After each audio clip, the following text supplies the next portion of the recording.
Assalamualaikum dan salam sejahtera. Bersua lagi kita dalam rancangan 5 minit bersama saya, Ikuan Syafiq. Okey. Isu yang akan dikupas pada minggu ini adalah perihal berkaitan dengan kerosakan jalan raya di Taman Universiti. Okay, sekarang kita akan menyaksikan jenis-jenis kerosakan yang terdapat di Taman Universiti. Yang pertama adalah block cracking. Yang kedua adalah satu pothole yang besar.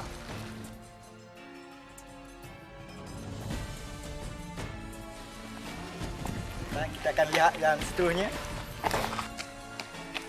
Okey, satu lagi kerosakan yang dapat kita kenal pasti, iaitu kerosakan alligator.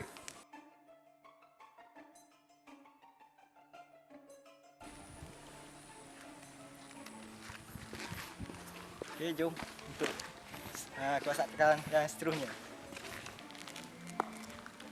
Okay, sekarang kita akan lihat kerosakan yang terakhir yang ada di jalan Taman Universiti, iaitu crashing.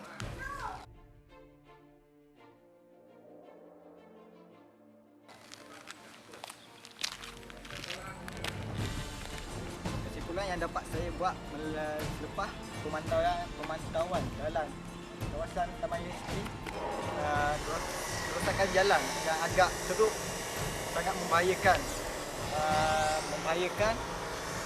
pengguna jalan raya, iaitu penduduk setempat. So saya rasa pihak berwajib perlu mengambil tindakan selanjutnya untuk membaiki jalan ini. Kita sebagai pengguna berhak untuk mendapat fasiliti yang lebih baik. Ini saya akhiri rancangan ini dengan satu ayat: ingatlah merawat lebih baik daripada mengubati. Selamat.